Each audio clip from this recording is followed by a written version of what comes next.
Hey guys, Sean Phillips here with a brand new random movie hunting video. Today I'm going to go to this thing I've been seeing signs for weeks called the Mega Flea Market. It's like this Church Flea Market thing that may be nothing there, but it's one of those kind of things that I've been seeing signs, so I really wanted to check it out, see if they have anything in there, and then probably we'll go to a couple other random spots today as well to see the stuff we can see. Also going to have a couple new DVD and Blu-ray reviews at the end of this video as well. So anyway though guys, let's get going and see what we can find in this random movie hunting video. Into the Church Flea Market we go.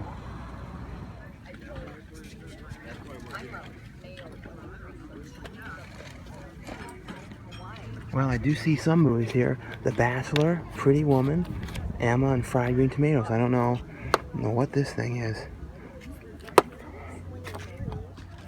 And these things, every time I see these things, I think of Cereal Mom. These are sort of Fabergé eggs. Not exactly, though, but, like, I see these, I always think of that. But they've got, like, real hoarded up with boxes over here. Like, you can see a lot of boxes. I don't think I've ever seen a flea market where they have like these boxes like strewn all over the place like this, like sort of like they just came in here and like took all this stuff out of their house and like kind of threw it around out here.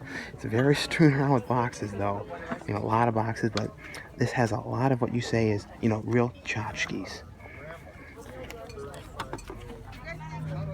And over here they have it like all themed up as everything like Christmas town, so it's like all this Christmas stuff over here kind of put out. It's sort of like, you know, they must have had like all their Christmas decorations. They're kind of like, oh, I'm kind of tired of all these old ones. So it's like all Christmas. That's all they want. That's all they have. But I'm not expecting to see really very many movies here. I feel like that one thing there is probably going to be the only thing of movies I see in here. They have like a commemorative box of Fig Newtons here to the 100 years of Fig Newtons. You know, 1891 to 1991. You know, so I did see a tin of Fig Newtons, the commemorative limited edition Fig Newtons. So that might be a weird rare thing, but I don't know. But not really seeing too many movies here. I feel like I said, that one booth over there is probably going to be the only extent of the movies I see here at this thing. Because I remember going to this like years before, and it really was sort of underwhelming. And they've been advertising this forever, and it's kind of all it is. It's like this, it.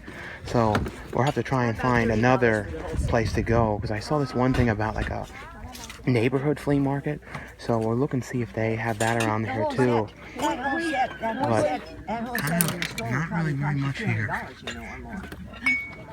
And they do have some real current TVs. You know, this is one of the newest ones, I think, the newest TV models. I believe that, as far as I know, is a flat screen TV, flat screen 4K. I'm pretty sure about that. Yeah, but no, this is pretty much just someone's old TVs. They, you know, have just been keeping forever and hoarding up, I think, and they took them out to look at them again. And these are like remotes, I guess, for these TVs. But yeah, here's a Office 2003 edition. You know, Microsoft Office, like. Yeah, but not really any movies here, though. Now, if only these were all movies. They have these old books in here, Fashion Drawing, the Basic Principles. Now, there's some very unique, odd things in here. I'm going to say, like, from what I'm coming across in here. And it's also real hot out here. Looks like there is some, no, I thought this might have been games. No, this is just books on tape, things like Wealth Management. Now here is some movies. Look, here we found a few movies that are here. Some VHS tapes.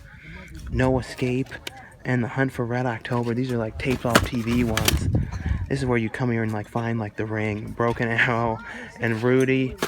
And then the other ones in here that people taped off TV was Police Academy, like, I don't know which number one that one is, and Mulan. And a couple like Disney tapes in here, but not much.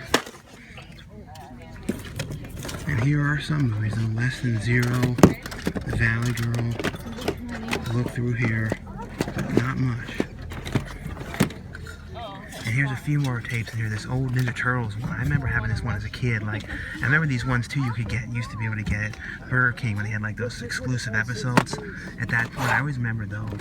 A couple more taped off TV ones.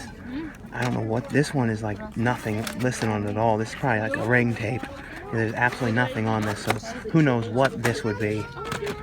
And then down here too, they've got, you know, Home Alone and Home Alone 2. I feel like these are like kind of stepping into the tapes I got rid of, like, you know, the VHSs like 20 years ago.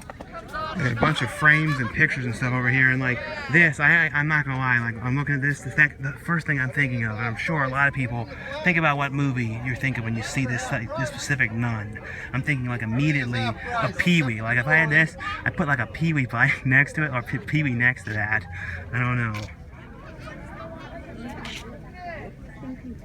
$1?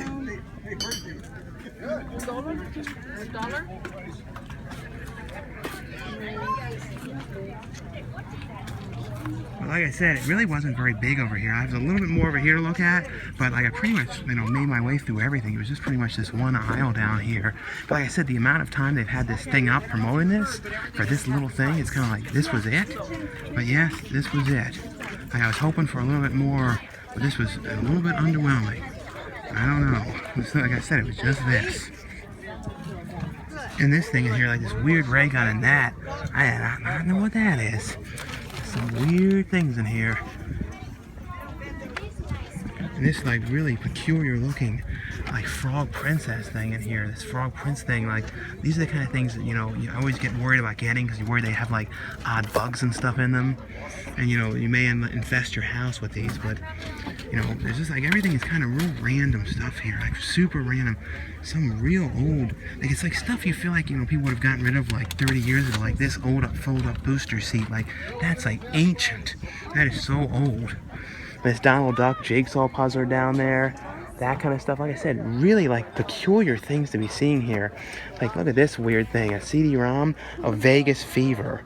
Like if this is the kind, if you try to put this in a computer now, can't even imagine what this would do.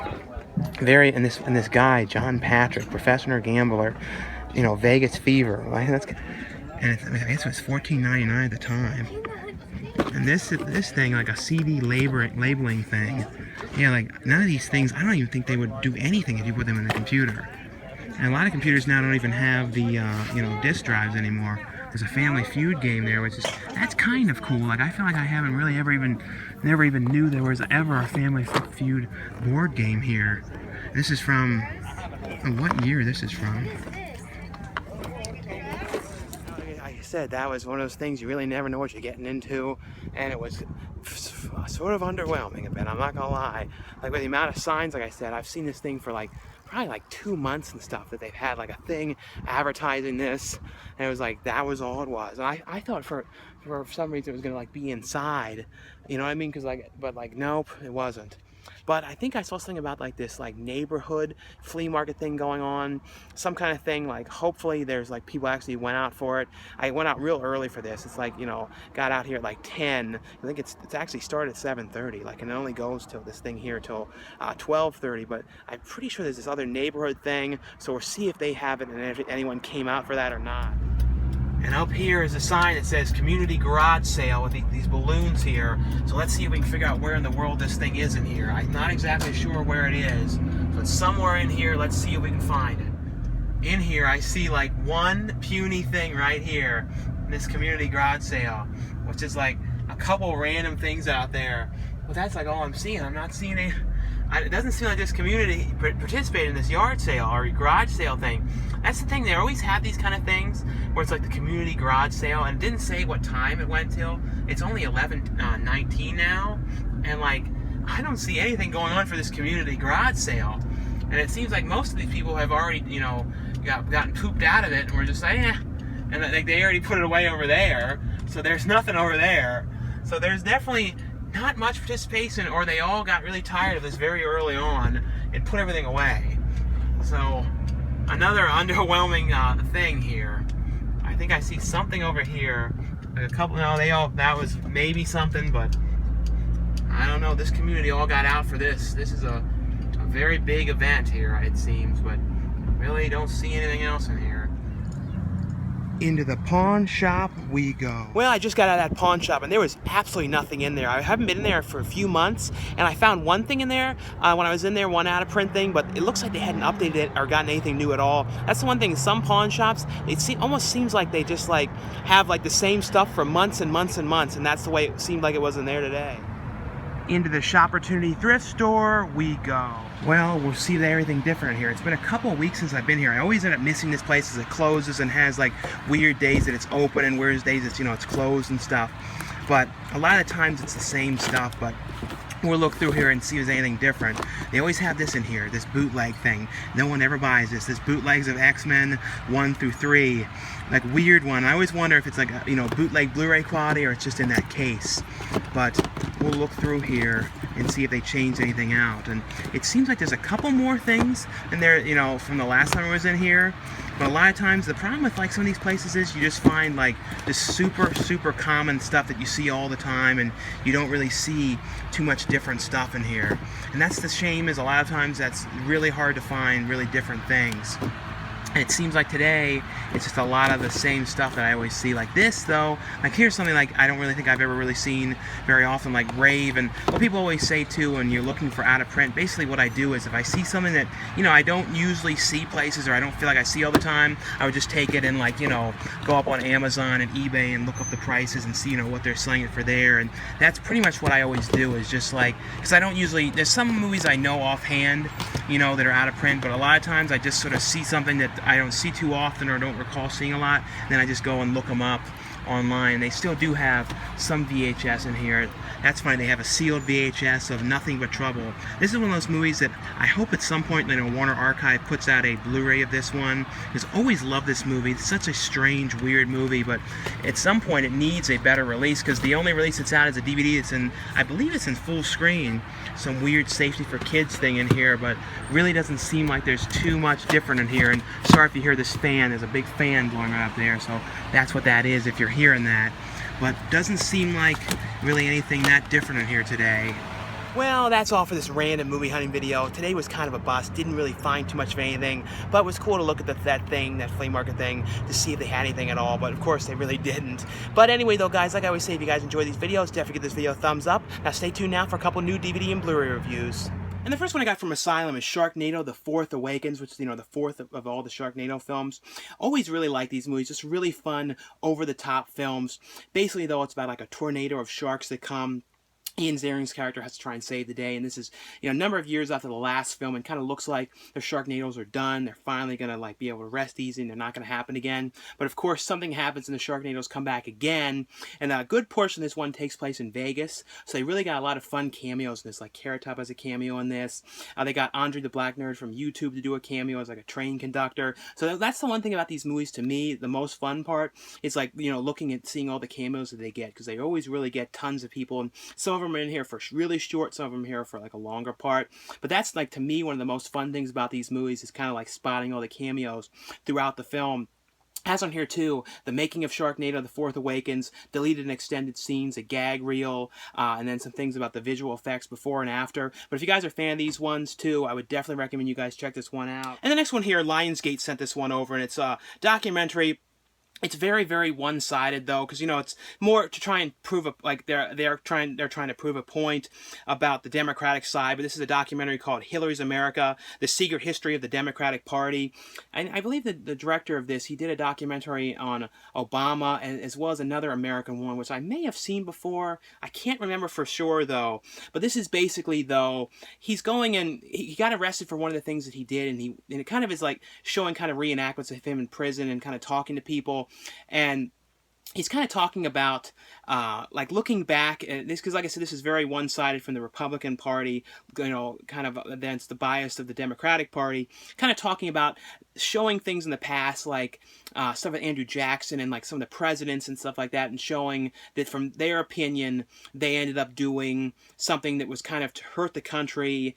And it's kind of like taking things and kind of flipping it around from, you know, what you thought you knew about that. Like I said, though, what you thought you knew about the past and stuff like that. But like I said, it's very one-sided, though, because it's kind of, you know, an anti-Hillary documentary, because it kind of shows, like, what the director is saying. Well, if she came into office, she, you know, the Democrats, look what they did in the past, and she might do this as well. So that's kind of what it was. Like I said, though, I don't really talk about politics or anything like that on this channel, but, you know, they sent it over to check out, so I figured I'd check this one out. You know, it had interesting stuff of, like, reenactments and stuff like that, things in the past, and, like, showing it, you know, his take on what he thinks and stuff like that. I would like to see, though, an alternate documentary of this, you know, from the Democratic side, showing, you know, their take on the whole thing as well. But if you guys are interested in this one, it has on here, though, extended scenes in here, extended interviews, and deleted scenes on here.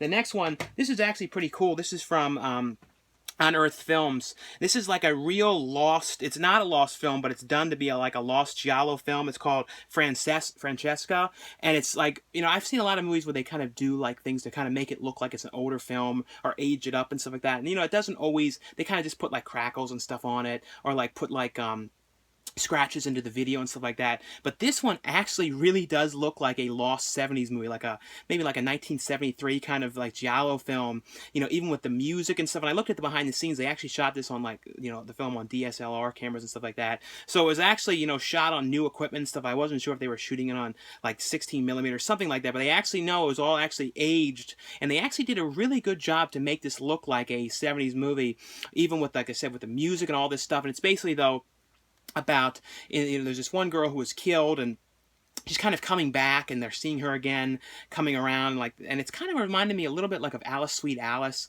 and a little bit of like, I think Alice Sweet Alice was sort of, and Don't Look Now, kind of like with that one character kind of lurking around.